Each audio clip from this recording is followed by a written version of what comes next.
ಇವತ್ತಿನ ಲೋಕಲ್ ಮಾತ್ನಲ್ಲಿ ಬಾಗಲಕೋಟೆಯ ಸುದ್ದಿ. ಸೈಟ್ ವಿಚಾರಕ್ಕೆ ಹಾಲಿ ಮಾಜಿ ಶಾಸಕರ ನಡುವೆ ವಾಗ್ವಾದವೇ ನಡೆದು ಹೋಗಿದೆ. ಬಾಗಲಕೋಟೆಯಲ್ಲಿ ಬಂದಿದ್ದು ಸೈಟ್ ವಿಚಾರಕ್ಕೆ ಶುರುವಾದ ಮಾತುಕತೆ ವಾಗ್ವಾದದ ಸ್ವರೂಪವನ್ನ ಪಡೆದುಕೊಂಡ್ಬಿಟ್ಟಿದೆ.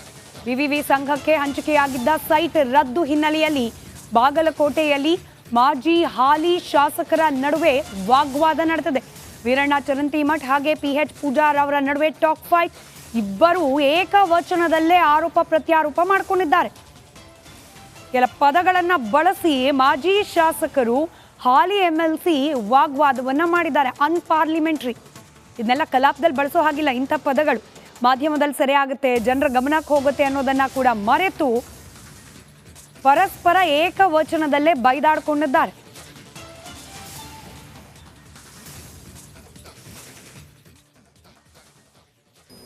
ಯಾವಂದೋ ಹೆಸರು ರೊಕ್ಕ ಕೊಡಕ್ಕೆ ಬಂದಿದ್ದ ನನಗೆ ನಿನ್ನ ಪ್ರವೃತ್ತಿ ಇರ್ಬೋದಕ್ಕೆ ಬಂದ. ನೀನು ನಮ್ಮ ಹತ್ರ ವ್ಯಾಪಾರ ನಡೆಯಂಗಿಲ್ಲ ಗೊತ್ತಾ? ಮನುಷ್ಯಾಗ ಬಂದವ ಎದ್ದಿರ್ಬೇಕು.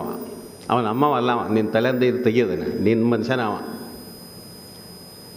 ವ್ಯಾಪಾರ ನಿನ್ನಿಂದ ನಡೀತೈತೆ ಅಂತ ಬಂದಾನವ.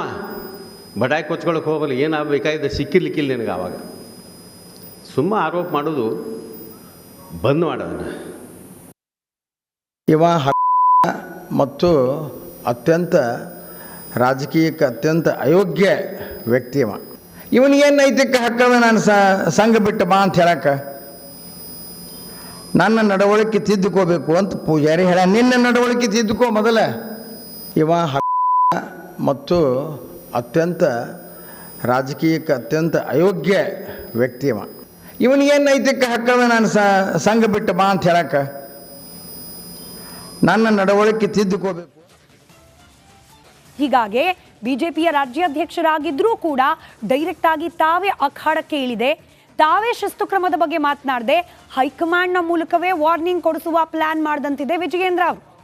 ರೆಬಲ್ಸ್ ಸಭೆಯ ಪರಿಣಾಮದ ಬಗ್ಗೆ ಹೈಕಮಾಂಡ್ ನಾಯಕರಿಗೆ ಮನವರಿಕೆಯನ್ನ ಮಾಡಿಕೊಟ್ಟಿದ್ದಾರೆ. ನೋಡಿ, ನಾವೆಲ್ಲ ಸೇರಿ ಒಗ್ಗಟ್ಟಿನಿಂದ JDSನಲ್ಲಿದ್ದ ಅಸಮಾಧಾನವನ್ನ ಕೂಡ ಸರಿ ಮಾಡಿಕೊಂಡು ಪಾದಯಾತ್ರೆ ಮಾಡಿದ್ವಿ. ವಿರೋಧ ಪಕ್ಷ ರಾಜ್ಯದಲ್ಲಿ ಗಟ್ಟಿಯಾಗಿದೆ ಅನ್ನೋದನ್ನ ತೋರಿಸಿದ್ವಿ. ಜನರ ಮನಸ್ಸಿನಲ್ಲೂ ಕೂಡ ಕಾಂಗ್ರೆಸ್ನ ವಿರುದ್ಧವಾಗಿ ನಾವೊಂದು ಪ್ರತಿಭಟನೆಯ ಅಲೆಯನ್ನ ಮೂಡಿಸ್ಲಿಕ್ಕೆ ಪ್ರಯತ್ನ ಪಡ್ತಿದ್ದೀವಿ. ಇಷ್ಟೆಲ್ಲ ಸರಿದಾರಿಯಲ್ಲಿರುವಾಗ ನಮ್ಮದೇ ಪಕ್ಷದ ನಾಯಕರು ಹಿಂಗೆ ಪ್ರತ್ಯೇಕವಾಗಿ ಮೀಟಿಂಗು, ಪ್ರತ್ಯೇಕವಾಗಿ ಪಾದಯಾತ್ರೆ ಹಿಂಗಿದ್ರೆ ಪರಿಣಾಮ ನೆಟ್ಟಗಿರಲ್ಲ. ಮುಂದಿನ ದಿನಗಳಲ್ಲಿ ಜನರೇ ಬಿಜೆಪಿಯ ಆಂತರಿಕ ಬೇಗುದಿ ಬಗ್ಗೆ ಪ್ರಶ್ನೆ ಕೇಳೋ ಹಾಗಾಗತ್ತೆ. ಕಾರ್ಯಕರ್ತರಿಗೆ ತಪ್ಪು ಸಂದೇಶ ಹೋಗುತ್ತೆ, ನಾಯಕತ್ವದ ಬಗ್ಗೆ ಅವಿಶ್ವಾಸ ಮೂಡುತ್ತೆ ಅಂಥೇಳಿ ಈ ರೆಬಲ್ಗಳ ಸಭೆಯಿಂದ ಆಗಬಲ್ಲ ಪರಿಣಾಮಗಳ ಬಗ್ಗೆ ಹೈಕಮಾಂಡ್ ನಾಯಕರಿಗೆ ಮನವರಿಕೆ ಮಾಡಿಕೊಟ್ಟಿದ್ದಾರೆ ವಿಜಯೇಂದ್ರ. ಕಾಂಗ್ರೆಸ್ ಬಾಯಿಗೆ ಆಹಾರವಾಗಬಹುದು.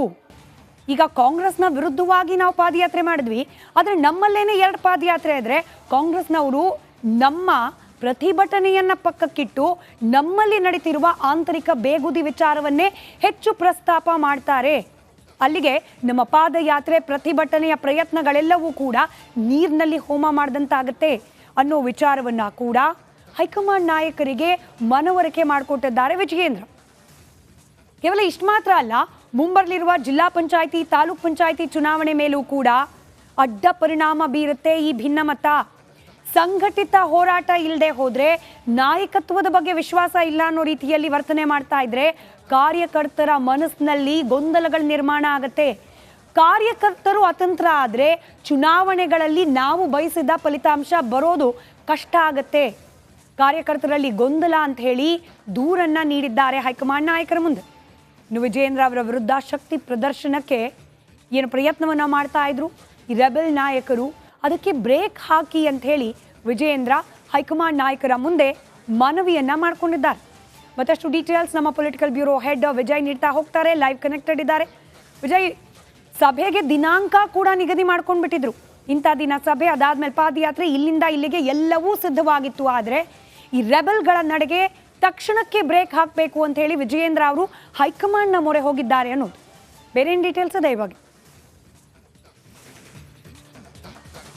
ಖಂಡಿತವಾಗ್ಲೂ ಸ್ಮಿತಾ, ಕೇವಲ ಪಾದಯಾತ್ರೆಗೋಸ್ಕರ ರೆಬಲ್ಸ್ ಮೀಟಿಂಗ್ ಅನ್ನ ಮಾಡಿದ್ರೆ ವಿಜೇಂದ್ರಗೆ ಅಷ್ಟೊಂದು ಆತಂಕ ಇರಲಿಲ್ಲ, ಅಷ್ಟೊಂದು ತಲೆ ಕೆಡಿಸ್ಕೊಡುವಂತ ಅಗತ್ಯ ಇರಲಿಲ್ಲ. ಆದ್ರೆ ಪಾದಯಾತ್ರೆಯ ಜೊತೆಗೆ ವಿಜೇಂದ್ರ ಅವರ ನಾಯಕತ್ವವನ್ನು ಕೂಡ ಪ್ರಶ್ನೆ ಮಾಡಿರುವಂಥದ್ದು. ಇದು ಸಾಕಷ್ಟು ಆತಂಕಕ್ಕೆ ಒಳಗಾಗಿರುವಂಥದ್ದು. ಜೊತೆಗೆ ಮುಂಚಿನಿಂದಲೂ ಕೂಡ ಬಸವನಗೌಡ ಪಾಟೀಲ್ ಯತ್ನಾಳು ಪದೇ ಪದೇ ಬಹಿರಂಗವಾಗಿ ಹೇಳ್ತಾ ಇರುವಂಥದ್ದು. ಆದ್ರೆ ಅವರೊಬ್ಬರೇ ಅದಕ್ಕೆ ಧ್ವನಿಗೂಡಿಸಿದ್ರೆ ಅವರ ಜೊತೆಲಿ ಸುಮಾರು ಜನ ರಮೇಶ್ ಜಾರಕಿಹೊಳಿ ಸೇರಿದಂತೆ ಹಲವು ನಾಯಕರು ಧ್ವನಿಗೂಡಿಸ್ತಾ ಇರುವಂಥದ್ದು. ದಿನೇ ದಿನೇ ಅವರ ಸಂಖ್ಯೆ ಹೆಚ್ಚಾಗ್ತಾ ಇರೋದಿದೆ. ಅದು ಆತಂಕಕ್ಕೆ ಕಾರಣ ಆಗಿರುವಂಥದ್ದು. ಈ ಎಲ್ಲಾ ಬೆಳವಣಿಗೆ ಬೆನ್ನಲ್ಲೇ ಈಗ ವಿಜೇಂದ್ರ ಅವರು ಎಚ್ಚೆತ್ಕೊಂಡು ಹೈಕಮಾಂಡ್ಗೆ ಏನು ದೂರನ್ನು ಕೊಟ್ಟಿರುವಂಥದ್ದು, ಒಂದ್ ಕಡೆ ಮನವಿಯನ್ನು ಕೂಡ ಮಾಡಿರುವಂಥದ್ದು. ಅಂದ್ರೆ ರೆಬಲ್ಸ್ಗಳಿಗೆ ಬ್ರೇಕ್ ಹಾಕಿಲ್ಲ ಅಂದ್ರೆ ಪಕ್ಷದಲ್ಲಿ ಬೇರೆ ರೀತಿಯ ಸಂದೇಶ ಹೋಗುತ್ತೆ, ಇದು ಪಕ್ಷದ ಆಂತರಿಕ ಕಚ್ಚಾಟಕ್ಕೆ ಮತ್ತೊಂದಷ್ಟು ದೊಡ್ಡ ಮಟ್ಟದ ವೇದಿಕೆ ಆಗುತ್ತೆ ಅಂತ ನೇರವಾಗಿ ಒಂದು ರೀತಿಯಲ್ಲಿ ಮನವಿಯ ಜೊತೆಗೆ ದೂರನ್ನು ಕೊಟ್ಟಿರುವಂಥದ್ದು. ಇದರ ಭಾಗವಾಗಿ ಎಚ್ಚೆತ್ಕೊಂಡಂತ ಹೈಕಮಾಂಡ್ ಎಂಟ್ರಿ ಆಗಿರುವಂಥದ್ದು ರಮೇಶ್ ಜಾರಕಿಹೊಳಿಗೆ ಮೊದಲ ಭಾಗವಾಗಿ ರಮೇಶ್ ಜಾರಕಿಹೊಳಿಗೆ ಬುಲಾವನ್ನು ಕೊಟ್ಟಿರುತ್ತದೆ. ಯಾಕಂದ್ರೆ ಬಸವನಗೌಡ ಪಾಟೀಲ್ ಯತ್ನಾಳ್ ಜೊತೆ ರಮೇಶ್ ಜಾರಕಿಹೊಳಿ ಸೇರಿದ ನಂತರ ಅವರ ರೆಬಲ್ಸ್ ನ ಬಲ ಹೆಚ್ಚಾಯ್ತು.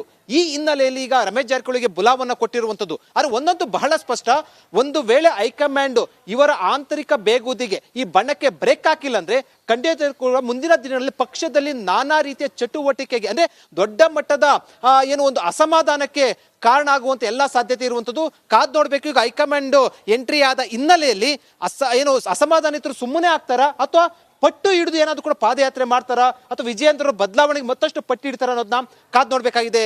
ಸ್ಮಿತಾ. ರೈಟ್, ಧನ್ಯವಾದ ವಿಜಯ್ ಮಾಹಿತಿಗಾಗಿ. ಗಮನ ಕೊಡೋಕೆ ಮುಂಚೆ ಚಂದನ ವನದಿಂದ ಒಂದು ಗುಡ್ ನ್ಯೂಸ್ ಕನ್ನಡದ ಸಿನಿ ಪ್ರಿಯರಿಗೆ ಸಿಕ್ಕಿದೆ. ಆ ಸುದ್ದಿಯನ್ನ ಗಮನಿಸಿ ನಂತರದಲ್ಲಿ ಪಕ್ಕಾ ಪಾಲಿಟಿಕ್ಸ್ ನ ಸುದ್ದಿ ಕಡೆ ಗಮನ ಕೊಡೋಣ. ಕಾಂತಾರ ಚಿತ್ರಕ್ಕೆ ವರಮಹಾಲಕ್ಷ್ಮಿ ಹಬ್ಬದ ದಿನ ಡಬಲ್ ಧಮಾಕ. ರಿಷಬ್ ಶೆಟ್ಟಿಗೆ ಅತ್ಯುತ್ತಮ ನಟ ಪ್ರಶಸ್ತಿ ಘೋಷಣೆಯಾಗಿದೆ. ಈ ವಿಚಾರಕ್ಕೆ ಸಂಬಂಧಪಟ್ಟಂತೆ ರಿಷಬ್ ಶೆಟ್ಟಿ ಪ್ರತಿಕ್ರಿಯೆ ಕೂಡ ನೀಡಿದ್ದಾರೆ.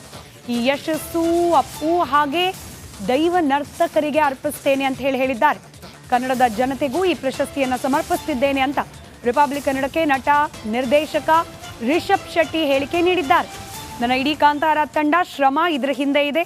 ವರಮಹಾಲಕ್ಷ್ಮಿ ಹಬ್ಬಕ್ಕೆ ಡಬಲ್ ಧಮಾಕ ಸಿಕ್ಕಿದೆ ಅಂತ ಸಂತಸವನ್ನ ಹಂಚಿಕೊಂಡಿದ್ದಾರೆ. ಸದ್ಯಕ್ಕೆ ನಮ್ಮ ಜೊತೆ ರಿಷಬ್ ಶೆಟ್ಟಿ ಸರ್ ಇದ್ದಾರೆ. ಅವ್ರನ್ನ ಮಾತನಾಡಿಸ್ತಾ ಹೋಗ್ತೀನಿ. ಸರ್, 2 ಪ್ರಶಸ್ತಿ ನ್ಯಾಷನಲ್ ಅವಾರ್ಡ್ಗಳು ಬಂದಿದ್ದಾವೆ. ಯಾವ ರೀತಿ ಇದೊಂದು ವೆಲ್ಕಮ್ ಮಾಡ್ತೀರಾ ಸರ್? ಖುಷಿ ಆಗುತ್ತೆ. ಎಲ್ರಿಗೂ ಥ್ಯಾಂಕ್ಸ್ ಹೇಳೋದಕ್ಕೆ ಇಷ್ಟಪಡ್ತೀನಿ. ಸರ್, ಆಲ್ರೆಡಿ ಕಾಂತಾರ ಅನ್ನೋಂಥದ್ದು ವರ್ಲ್ಡ್ ವೈಡ್ ಆಗಿ ಸಾಕಷ್ಟು ಸುದ್ದಿ ಆಗಿತ್ತು. ಈ ಒಂದು ನ್ಯಾಷನಲ್ ಅವಾರ್ಡ್ ಬರುತ್ತೆ ಅನ್ನುವಂಥ ಎಕ್ಸ್ಪೆಕ್ಟೇಷನ್ ಇತ್ತಾ ನಿಮಗೆ? ಖಂಡಿತವಾಗ್ಲೂ ಆ ಎಕ್ಸ್ಪೆಕ್ಟೇಷನ್ ಕೆಲಸ ಮಾಡೋಕ್ಕಾಗಲ್ಲ. ಸೊ ಸಿನಿಮಾ ಮಾಡಬೇಕಾದ್ರೆ ಜನರಿಗೆ ಇಷ್ಟ ಆಗಲಿ ಅಂತ ಹೊಡ್ತೀವಿ. ಆ ಜನರು ದೊಡ್ಡ ಮಟ್ಟಕ್ಕೆ ತೊಗೊಂಡು ಹೋಗಿ ಅದನ್ನು ಒಂದು ಅವಾರ್ಡ್ ಆಗ್ಬೋದು, ಒಂದು ಜೂರಿಗಳು ಅದನ್ನು ನೋಡಿ ಸೆಲೆಕ್ಟ್ ಮಾಡೋದು. ಸೊ ಅವರೆಲ್ಲರಿಗೂ ಥ್ಯಾಂಕ್ಫುಲ್ ಆಗಿದ್ದೀನಿ. ಸರ್, ಕನ್ನಡ ಸಿನಿಮಾದ ಬಗ್ಗೆ ಒಂದು ರೀತಿ ಈ ಮುಂಚೆ ಇರೋ ಟಾಕ್ಗೂ ಇವಾಗ ಇರೋ ಟಾಕ್ಗೂ ಬೇರೆ ಇತ್ತು. ಅದರಲ್ಲೂ ಕೂಡ ಇತ್ತೀಚಿನ ದಿನಗಳಲ್ಲಿ ಒಂದಷ್ಟು ಬೆಳವಣಿಗೆ ಕನ್ನಡ ಇಂಡಸ್ಟ್ರಿಗೆ ಒಂದು ರೀತಿ ಬೇಸರ ಉಂಟು ಮಾಡಿತ್ತು. ಈ ಒಂದು ಅವಾರ್ಡ್ಗಳು 2 ಸಿನಿಮಾಗಳಿಗೆ ಬಂದಿದೆ, ಒಂದು ನಿಮ್ಮ ಕಾಂತಾರ ಮತ್ತು KGF 2ಗೆ. ಯಾವ ರೀತಿ ಇದನ್ನು ಹೇಳ್ತಾರೆ ಸರ್? ಖುಷಿ ಆಗುತ್ತೆ. ಅಂದರೆ ನಿಮಗೆ 2 ಒಂದೇ ಪ್ರೊಡಕ್ಷನಲ್ಲಿ ಬಂದಿರುವಂಥದ್ದು, ಒಂದೇ ವರ್ಷ ಬಂದಿರುವಂಥ ಸಿನಿಮಾ. ಸೊ 2 ಸಿನಿಮಾಕ್ಕೆ ಸಿಕ್ಕಿದಂಥ ರೆಸ್ಪಾನ್ಸ್, ಅದ್ರ ಜೊತೆಗೆ 2 ಸಿನಿಮಾವನ್ನು ರೆಕಗ್ನೈಸ್ ಮಾಡಿದ್ದಾರೆ. 2ಕ್ಕೂ ಪ್ರಶಸ್ತಿಗಳು ಬಂದಿದೆ.